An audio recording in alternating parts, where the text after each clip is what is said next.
ਵਾਹਿਗੁਰੂ ਜੀ ਕਾ ਖਾਲਸਾ ਵਾਹਿਗੁਰੂ ਜੀ ਕੀ ਫਤਿਹ। ਤੁਸੀਂ ਵੇਖ ਰਹੇ ਹੋ ਕਥਾ ਗੁਰਬਾਣੀ ਵਿਚਾਰ। ਪਿਆਰੀ ਸਾਧ ਸੰਗਤ ਜੀ, ਬਾਬਾ ਜੀ ਝੋਲਣੀ ਬਿਰਾਜਮਾਨ ਹਨ। ਸੰਗਤਾਂ ਦਰਸ਼ਨ ਕਰਕੇ ਮਨ ਵਾਂਛਿਤ ਫਲ ਪ੍ਰਾਪਤ ਕਰ ਰਹੀਆਂ ਹਨ। ਹਜੂਰ ਦਾ ਇਹ ਫੁਰਨਾ ਬਣਿਆ ਕਿ 28 ਦਿਨਾਂ ਦਾ ਸੰਪਟ ਪਾਠ ਰਖਾਈਏ। ਇਸ ਫੁਰਨੇ ਅਨੁਸਾਰ ਪਾਠੀ ਬੁਲਾ ਕੇ ਸਾਰੀ ਮਰਿਆਦਾ ਸਮਝਾਈ। ਪਾਠੀ ਸਿੰਘਾਂ ਨੂੰ ਤਿਆਰ ਬਰ ਤਿਆਰ ਕਰਕੇ ਅੰਮ੍ਰਿਤ ਛਕਾ ਕੇ ਪਾਠ ਆਰੰਭ ਕਰਵਾ ਦਿੱਤੇ ਅਤੇ ਪਹਿਰੇ ਦੀ ਸੇਵਾ ਤੋਂ ਵੱਖਰੇ ਨਿਤਨੇਮ ਕਰਨਾ, ਆਪਸ ਵਿੱਚ ਗੱਲਾਂ ਨਹੀਂ ਕਰਨੀਆਂ। ਹੋਰ ਬਾਹਰੋਂ ਕਿਸੇ ਨੇ ਮੱਥਾ ਵੀ ਲੱਗਣ ਦਾ ਹੁਕਮ ਨਹੀਂ ਸੀ। ਰਾਤ ਨੂੰ 1:30 ਵਜੇ ਤੋਂ 3 ਵਜੇ ਤੱਕ ਰੋਲ ਲਾਉਣੀ, 3 ਤੋਂ 4:30 ਤੱਕ ਪਹਿਰਾ ਲਾਉਣਾ। ਇਸ ਤਰ੍ਹਾਂ ਰੋਜ਼ ਨਿਤਨੇਮ ਅਨੁਸਾਰ ਡਿਊਟੀ ਦੇਣੀ। ਹੋਰ ਜੋ ਵੀ ਦ੍ਰਿਸ਼ਟਾਂਤ ਜਾਂ ਚਮਤਕਾਰ ਦੇਖਣਾ, ਹਜੂਰ ਦੇ ਹੁਕਮ ਅਨੁਸਾਰ ਬੇਨਤੀ ਕਰ ਦੇਣੀ। ਰਾਤ ਨੂੰ ਕੋਈ ਦਫਾ ਮਰਦਾਨੇ ਦਾ ਵੀ ਕੀਰਤਨ ਸੁਣਨ ਵਿੱਚ ਆਇਆ। ਅਵਸਥਾ ਐਸੀ ਹੋ ਗਈ ਕਿ ਹੋਰ ਵੀ ਕੋਈ ਚਰਿੱਤਰ ਦੇਖਣ ਵਿੱਚ ਆਉਂਦੇ ਸੀ। ਜੋ ਸਾਰੇ ਖੋਲ੍ਹ ਕੇ ਲਿਖੇ ਜਾਣ ਤਾਂ ਗ੍ਰੰਥ ਬਹੁਤ ਵੱਧ ਜਾਂਦਾ ਹੈ। ਜਦੋਂ ਬਾਬਾ ਜੀ ਨੂੰ ਬੇਨਤੀ ਕਰਨੀ ਤੇ ਇਹ ਚਰਿੱਤਰ ਦੱਸਣੇ, ਹਜੂਰ ਨੇ ਕਿਹਾ, ਭਾਈ ਮੱਧ ਤੋਂ ਪਹਿਲੇ ਕਲਯੁਗ ਤੋਂ ਬਚਣਾ ਉਹ ਵਿਘਨ ਪਾਉਣ ਦਾ ਯਤਨ ਕਰੇਗਾ। ਪਾਠ ਆਰੰਭ ਨੂੰ 10 ਕੁ ਦਿਨ ਹੋਏ ਤਾਂ ਇੱਕ ਦਿਨ ਅੰਮ੍ਰਿਤ ਵੇਲੇ ਕੀਰਤਨ ਦੇ ਭੋਗ ਤੋਂ ਬਾਅਦ ਨਿਹਾਲ ਸਿੰਘ ਸੁਖਮਨੀ ਸਾਹਿਬ ਦਾ ਪਾਠ ਕਰ ਰਿਹਾ ਸੀ। ਪਾਠ ਕਰਦਿਆਂ ਕਰਦਿਆਂ ਇਹ ਪੰਕਤੀ ਆਈ, ਹਰ ਸਿਮਰਨ ਭਏ ਸਿੱਧ ਜਤੀ ਦਾਤੇ, ਹਰ ਸਿਮਰਨ ਨੀਚ ਚਹੁਕੁੰਟ ਜਾਤੇ। ਉਸ ਵੇਲੇ ਅਚਨਚੇਤ ਹੀ ਇੱਕ ਕਾਲੇ ਜਿਹੇ ਭਿਆਨਕ ਰੂਪ ਵਿੱਚ ਕਿਸੇ ਨੇ ਬਾਹਾਂ ਤੋਂ ਫੜ ਕੇ ਕੰਧ ਦੇ ਨਾਲ ਪਟਕਾ ਕੇ ਮਾਰਿਆ ਤੇ ਗਿੱਚੀ ਵੀ ਘੁੱਟੀ। ਨਿਹਾਲ ਸਿੰਘ ਕੁਝ ਬੋਲ ਨਹੀਂ ਸਕਿਆ ਤੇ ਚੀਕ ਨਿਕਲ ਗਈ। ਉਸੇ ਵੇਲੇ ਬਾਬਾ ਜੀ ਨਜ਼ਰ ਆਏ ਅਤੇ ਬੇਨਤੀ ਕੀਤੀ, ਪਾਤਸ਼ਾਹ ਬਚਾਓ। ਹਜੂਰ ਆਪਣੇ ਬਿਰਧ ਬਾਣੇ ਦੀ ਲਾਜ ਰੱਖਦੇ ਹੋਏ ਸੱਜਣ ਸੇਈ ਨਾਲ ਮੈਂ ਚੱਲਦਿਆਂ ਨਾਲ ਚੱਲਣ, ਜਿੱਥੇ ਲੇਖਾ ਮੰਗੀ ਐ ਤਿੱਥੇ ਖੜੇ ਦਿਸਣ। ਇਹ ਅਰਦਾਸ ਨੂੰ ਸੁਣ ਕੇ ਹਜੂਰ ਨੇ ਬਚਨ ਕੀਤਾ, ਹੱਟ ਪਿੱਛੇ, ਖਬਰਦਾਰ ਨੇੜੇ ਆਇਆ ਤਾਂ।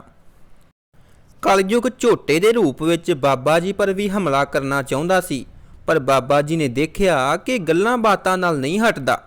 ਸਿਆਣਿਆਂ ਦੀ ਕਹਾਵਤ ਹੈ ਕਿ ਲਾਤੋਂ ਕੇ ਭੂਤ ਬਾਤੋਂ ਸੇ ਨਹੀਂ ਹਟਤੇ।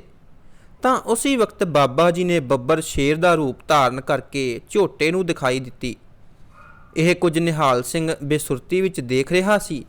ਉਸ ਟਾਈਮ ਸੰਤ ਨਰੈਣ ਸਿੰਘ ਜੀ ਅਤੇ ਸਰਦਾਰ ਜੈ ਰਾਮ ਸਿੰਘ ਜੀ ਅੰਮ੍ਰਿਤਸਰੀ ਨਿਹਾਲ ਸਿੰਘ ਨੂੰ ਲੰਮੇ ਪਾ ਕੇ ਸਰੀਰ ਨੂੰ ਘੁੱਟ ਰਹੇ ਸੀ। ਸ਼ੇਰ ਦਾ ਐਸਾ ਸਰੂਪ ਕਿ ਚਿੱਟਾ ਦੁੱਧ ਵਰਗਾ ਰੰਗ ਅਤੇ ਅੱਖਾਂ ਲਾਲ ਅੱਗ ਵਰਗੀਆਂ ਅਤੇ ਨਹੁੰ ਸੋਨੇ ਵਰਗੇ, ਪੂਛ ਕਿਰਪਾਨ ਵਰਗੀ ਲਿਸ਼ਕਦੀ ਸੀ। ਮੂੰਹ ਜਿਵੇਂ ਬੇਲਰ ਵਿੱਚੋਂ ਕੋਲਿਆਂ ਦੀਆਂ ਲਾਟਾਂ ਨਿਕਲ ਰਹੀਆਂ ਹੋਣ ਅਤੇ ਦੰਦ ਬਿਜਲੀ ਵਾਂਗੂ ਚਮਕ ਰਹੇ ਸਨ। ਇਹ ਕੁਝ ਨਿਹਾਲ ਸਿੰਘ ਦੇਖ ਰਿਹਾ ਸੀ। ਇਸ ਸਰੂਪ ਵਿੱਚ ਜਦੋਂ ਬਾਬਾ ਜੀ ਨੇ ਦਿਖਾਈ ਦਿੱਤੀ ਤਾਂ ਝੋਟੇ ਦੀਆਂ ਚੀਕਾਂ ਨਿਕਲ ਗਈਆਂ ਅਤੇ ਦੌੜ ਗਿਆ। ਹੁਣ ਨਿਹਾਲ ਸਿੰਘ ਨੂੰ ਵੀ ਸੁਰਤ ਆ ਗਈ ਅਤੇ ਦੇਖਿਆ ਸੰਤ ਨਰੈਣ ਸਿੰਘ ਜੀ ਮੇਰੇ ਪਾਸ ਬੈਠੇ ਹਨ ਅਤੇ ਹੋਰ ਸਿੰਘ ਘੁੱਟ ਰਹੇ ਹਨ। ਹੁਣ ਸਾਰਿਆਂ ਨੂੰ ਆਖਿਆ, ਮੈਂ ਠੀਕ ਹਾਂ, ਤੁਸੀਂ ਆਰਾਮ ਕਰੋ। ਸਰਦਾਰ ਜੈਰਾਮ ਸਿੰਘ ਨੇ ਟੀਕਾ ਵੀ ਲਾਇਆ ਅਤੇ ਬਾਹਾਂ ਤੇ ਪੱਟੀਆਂ ਵੀ ਬੱਧੀਆਂ, ਹੋਰ ਵੀ ਦਵਾਈ ਦਿੱਤੀ। ਅੱਜ ਦਿਨੇ ਰੋਲ ਦਾ ਨਾਗਾ ਕੀਤਾ ਤੇ ਰਾਤ ਨੂੰ ਤਿਆਰ ਬਰ ਤਿਆਰ ਹੋ ਕੇ ਰੋਲ ਲਾਈ। ਅਗਲੇ ਦਿਨ ਬਾਬਾ ਜੀ ਨੇ ਸਾਰਾ ਹਾਲ ਪੁੱਛਿਆ। ਅੱਗੋਂ ਹਜੂਰ ਨੇ ਕਿਹਾ, ਕਲਯੁਗ ਨੂੰ ਦੁੱਖ ਦਿੰਦਾ ਹੈ, ਚੰਗੇ ਕੰਮ ਦੇਖ ਨਹੀਂ ਸਕਦਾ। ਤੁਸੀਂ ਤਕੜੇ ਰਹਿਣਾ, ਤੁਹਾਡਾ ਵਿਗਾੜ ਕੁਝ ਨਹੀਂ ਸਕਦਾ। ਸੋ 28 ਦਿਨਾਂ ਬਾਅਦ ਭੋਗ ਪਿਆ। ਹੁਣ ਭੋਗ ਤੋਂ ਬਾਅਦ ਪਾਠੀ ਸਿੰਘ ਆਪੋ ਆਪਣੇ ਘਰੀ ਕੰਮ ਧੰਦੇ ਕਰਨ ਲੱਗੇ। ਪਰ ਜੋ ਕੋਤਕ ਪਾਠ ਵਿੱਚ ਵੇਖੇ ਸਨ, ਮਨ ਉਸੇ ਪਾਸੇ ਨੂੰ ਚਾਹੁੰਦਾ ਹੈ। ਇਸ ਖਿਆਲ ਅਨੁਸਾਰ ਘਰ ਸੁੱਤੇ ਪਿਆਂ ਨੂੰ ਮੂਲ ਮੰਤਰ ਦਾ ਪਾਠ ਹੋਣ ਲੱਗ ਜਾਣਾ, ਕਦੇ ਜਪਜੀ ਸਾਹਿਬ ਦਾ ਪਾਠ ਕਰਨ ਲੱਗ ਜਾਣਾ। ਪੁੰਨਿਆਂ ਤੇ ਭੋਗ ਪਿਆ ਸੀ। 15 ਦਿਨ ਬਾਅਦ ਮੱਸਿਆ ਆ ਗਈ। ਅੱਜ 14 ਦੀ ਰਾਤ ਨੂੰ ਬਾਬਾ ਜੀ ਪਾਸ ਠਾਠ ਵਿੱਚ ਰਹਿਣ ਦਾ ਵਿਚਾਰ ਬਣਾਇਆ। ਰਾਤ ਨੂੰ 11 ਵਜੇ ਸੁੱਤੇ 2 ਵਜੇ ਦੇ ਕਰੀਬ ਸੁਪਨਾ ਆ ਰਿਹਾ ਹੈ। ਬਾਬਾ ਜੀ ਨਿਤਨੇਮ ਕਰ ਰਹੇ ਹਨ।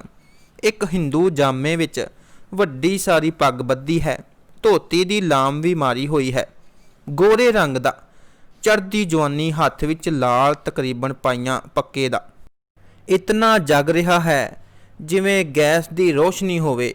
ਉਹ ਲਾਲ ਥਾਲ ਦੇ ਵਿੱਚ ਰੱਖ ਕੇ ਬਾਬਾ ਜੀ ਦੇ ਅੱਗੇ ਭੇਟਾ ਕੀਤਾ ਅਤੇ ਮੱਥਾ ਟੇਕਿਆ ਤਾਂ ਬਾਬਾ ਜੀ ਨੇ ਕਿਹਾ, ਆਹ ਸਾਲਸਰਾਏ, ਇਹ ਕੀ ਲਿਆਇਆ ਹੈ?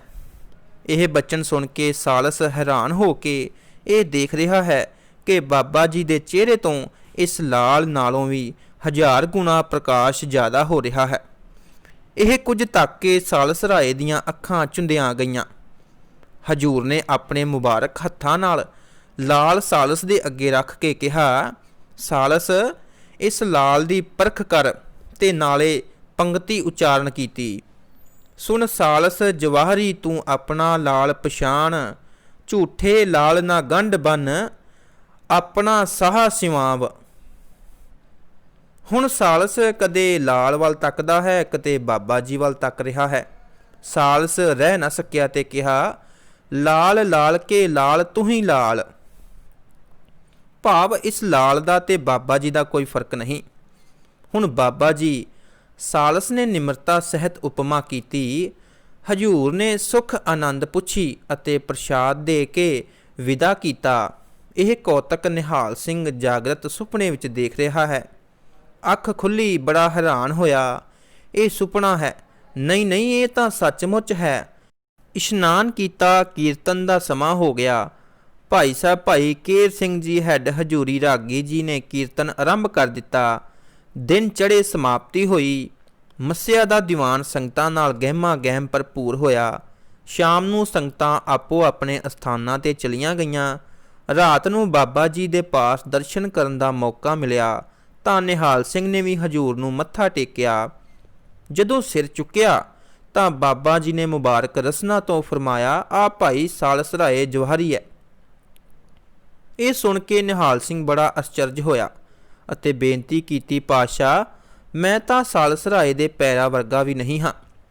ਹਜੂਰ ਨੇ ਕਿਹਾ, ਜੋ ਰਾਤ ਦੇਖਿਆ ਹੈ ਉਹ ਦੱਸ। ਹੁਣ ਨਿਹਾਲ ਸਿੰਘ ਨੇ ਆਗਿਆ ਦਾ ਪਾਲਣ ਕਰਦਿਆਂ ਰਾਤ ਵਾਲਾ ਸਾਰਾ ਸਮਾਂ ਸੁਣਾਇਆ।